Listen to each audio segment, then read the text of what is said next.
ரஜினிகாந்த். இந்த பேர கேட்டாலே ஒரு காந்தம் இருக்கு அப்படின்னு சொல்லுவாங்கல்ல. என் பாஷா படத்துல கூட இந்த ஒரு பாட்டுல கூட சொல்லுவாங்கல்ல. "இவன் பேருக்குள்ளே காந்தம் என்றது உண்மைதானடா." அது உண்மதாங்க. அப்பேற்பட்ட மனுஷன் தாங்க ரஜினிகாந்த். அவர் ஏன் இப்போ வரைக்கும் தலைவர், தலைவர், தலைவர்ன்னு சொல்றாங்க அப்படிங்கிறதுக்கு தான் அப்படின்னு சொல்றதுக்கான ஒரு காரணம் என்னங்கிறது தான் இந்த வீடியோங்க. இந்த கெட்ட பழத்திற்காக இயக்குனர் பாலச்சந்தரிடம் அதிகமாக திட்டு வாங்கினேன். வெளிப்படையாக தெரிவித்த ரஜினிகாந்த். அப்படி என்ன திட்டு வாங்கியிருப்பாரு? என்ன கெட்ட பழக்கம்? வாங்க இன்னைக்கு வீடியோக்குள்ள போய் பார்க்கலாம். சினிமாவிற்கு நடிகராக வருவதற்கு முன் ரஜினிகாந்த் நடத்துனராக பணிபுரிந்து வந்தார். அப்பொழுது ஏற்பட்டது தான் போதை பழக்கம். இப்பழக்கத்தை பற்றி அவர் கூறுகையில், வேலை முடிந்து வந்த பிறகு மது அருந்தி விடுவேன். ஒரு நாளைக்கு கணக்கே இல்லாமல் சிகரெட் பிடிப்பேன். 2 வேளையாவது அசைவ உணவு சாப்பிடுவேன். இப்பழக்கங்கள் எல்லாம் என்னை அறியாமலேயே என் உடம்பை பாழாக்கியது.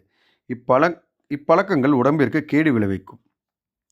தமிழ் திரையுலகில் முதலில் கதாநாயகனாக அறிமுகமாகவில்லை என்றாலும் நாளடைவில் இவரது ஸ்டைல் மூலம் சூப்பர் ஸ்டார் நடிகரானார். இப்போதைய பழக்கத்தை நடிகருமான பிறகும் கண்டினியூ செய்து வந்தாராம். இப்போதை பழக்கத்தை நடிகரான பிறகும் கண்டினியூ செய்து வந்தாராம்.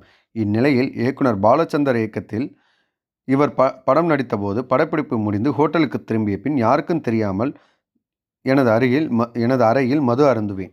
மது அருந்திய பின்பு பாலச்சந்தர் படம் பற்றி பேச அழைத்திருந்தார். உடனே ட்ரக்கென்று குளித்துவிட்டு மதுவாடை அவருக்கு தெரியாமல் இருக்க அவரை விட்டு தூரமாக பேசி வந்தேன்.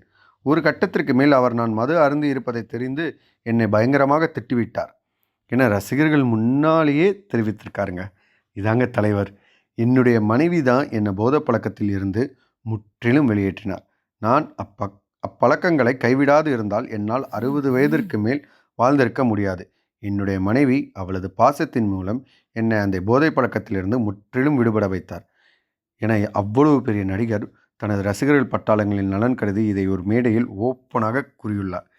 இவரது ரசிகர்களும் இவர் பேச்சை கேட்டு பலர் மனம் மாறி திருந்தி தன் வாழ்க்கையை சிறப்பாக வாழ்ந்து வருகின்றனர். இவர்தான் உண்மையில் தலைவன். அவர் நினைத்திருந்தால் இவரோட பழங்கால கெட்ட பழக்கத்தை பற்றி சொல்லாமல் மறைத்திருக்க முடியும். ஆனால் தன்னை நம்பி இருக்கும் ரசிகர்களுக்கு எடுத்துக்காட்டாக இவர் இதனை பகிரங்கமாக பகிர்ந்து தலைவன் என நிரூபித்துள்ளார். இப்பேற்பட்ட மனுஷன் தாங்க ரஜினிகாந்த். மேலும் இது போல சுவாரஸ்யமான விஷயங்களை தொடர்ந்து கேட்கறதுக்கு நம்ம சினி ஜங்ஷன் சேனலை சப்ஸ்கிரைப் பண்ணிடுங்க. உங்களுக்கு இந்த வீடியோ பிடிச்சிருந்தா ஒரு லைக் கொடுங்க அண்ட் உங்கள் ஃப்ரெண்ட்ஸ் அண்ட் ஃபேமிலிக்கு ஷேர் பண்ணுங்கள். நெக்ஸ்ட்டு என்ன வீடியோ வேணுங்கிறத கமெண்ட் செக்ஷனில் கமெண்ட் பண்ணுங்கள்.